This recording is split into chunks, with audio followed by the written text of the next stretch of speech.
O Wagner mandou aqui, ó. Pergunta direta à dupla dinâmica. Lá vem. Vocês juntinhos hoje dando entrevista é a ratificação que vocês armaram um circo pra jogar esse país no caos? Ah, já sei, vocês vão falar que isso foi obra do PT, mas vocês não sentem nenhum remorso por ter feito coisas erradas em nome do combate à corrupção?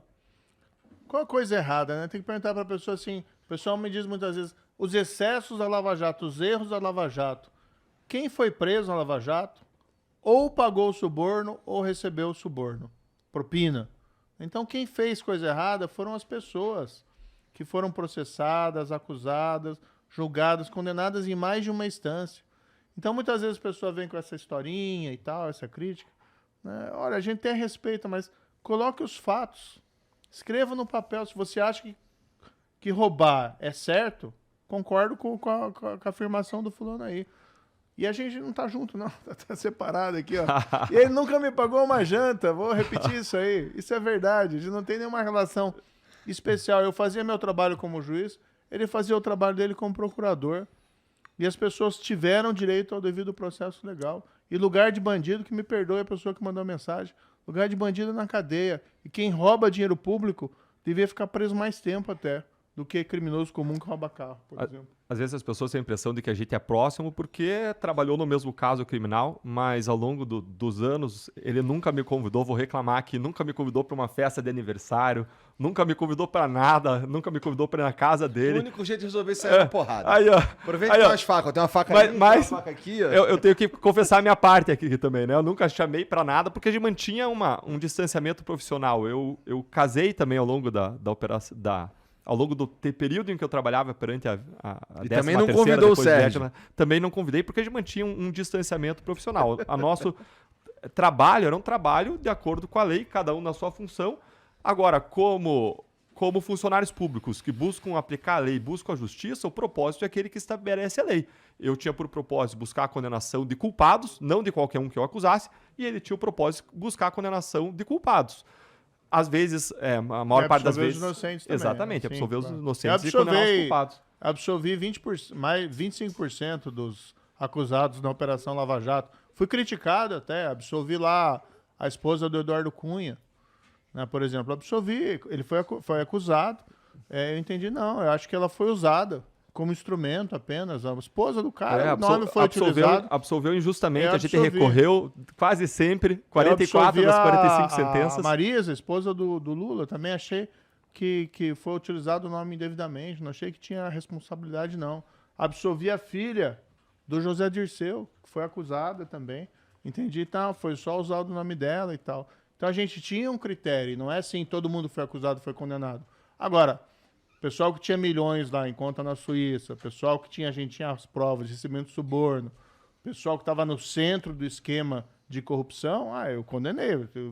Eu não preciso provar a minha independência do Ministério Público absolvendo quem fez coisa errada. Eu absolvia quando eu entendia que não tinha prova suficiente. E condenava quando eu entendia que tinha prova suficiente para uma condenação. Essa história do Wagner me lembra um advogado da Odebrecht. Pensei que fosse uma passagem da Bíblia. Não. Esse é o advogado da Odebrecht. Esse advogado, ele falava que a Odebrecht não tinha cometido nenhum crime, que a gente estava cometendo todo tipo de excesso do mundo. Nos acusavam de atuar incorretamente ao investigar a Odebrecht. E dizia que a Odebrecht não tinha cometido crime nenhum. E depois a Odebrecht mudou a sua rota, decidiu fazer um acordo de colaboração, reconheceu crimes bilionários, reconheceu que corrompeu em 12 países diferentes e que lavou dinheiro em outros 10 países, ou seja, em 22 países praticou crimes.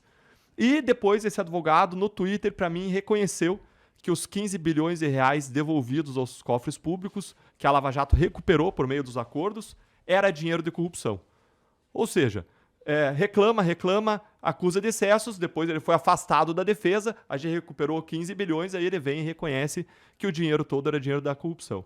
O ponto é, existe muita narrativa, existe muita alegação de supostos excessos, mas as defesas entraram com mais de 400 habeas corpus, mais de 400, eu rastrei até um determinado ponto, depois eu parei, alegando supostos abusos, e na imensa maioria dos casos, mais de 95% dos casos, a Justiça confirmou os atos e decisões feitos em Curitiba. E é normal que existam decisões concedendo habeas corpus. Isso acontece em toda operação, porque discordância sobre interpretação de fatos, isso daí é uma coisa humana.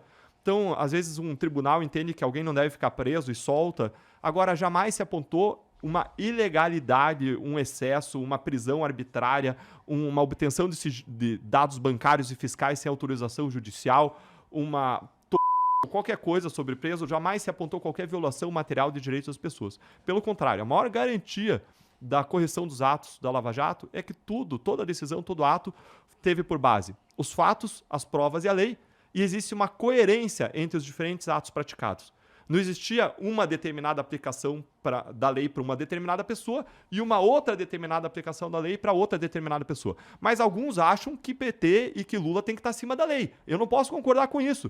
Nós fizemos 117 conduções coercitivas na Lava Jato e ninguém reclamou. Aí veio a condução coercitiva sobre o Lula e aí virou um escarcéu. Aí todo mundo achava que não podia mais condução coercitiva. Não, o argumento nesse caso é que, eu não sei, tá? É só o que eu ouvi, é que ninguém chamou ele na moral, já foram direto na coercitiva. Mas todos os casos eram assim, era uma prática admitida por todos os tribunais, entendida como uma prática legal. Você tinha vários objetivos em fazer isso. E você ir lá buscar a pessoa na manhã das diligências, das buscas e apreensões, inclusive para impedir que as pessoas ajustassem entre si versões, inclusive para assegurar muitas vezes a própria proteção da própria pessoa investigada, como nesse caso, e o Sérgio Moro vai colocar vários outros argumentos, mas eu não quero me prender só nessa decisão. Existiam outras decisões que você praticava rotineiramente e quando chegava no caso Lula, aí todo mundo se insurgia, aí era um absurdo. Veja que todos os casos da Lava Jato, você conduzia a investigação sob sigilo até que o sigilo não era mais necessário. Então, você conduzia a investigação contra José Dirceu, contra o Pedro Correia, contra todo mundo, e aí você fazia as buscas e apreensões e você levantava o sigilo. Aí, no caso Lula, você conduzia as investigações, uma interceptação telefônica sob sigilo, encerrou, levantou o sigilo, aí vem uma gritaria porque você levantou o sigilo. Peraí, você está simplesmente aplicando a mesma lei, o mesmo tipo de decisão ao caso Lula que você aplicou em todos os outros casos da Lava Jato. Você pode até não concordar com a prática de modo geral, mas não reclamar no caso Lula. O que tem é uma hipocrisia, muitas pessoas se opondo simplesmente porque era o seu corrupto de estimação.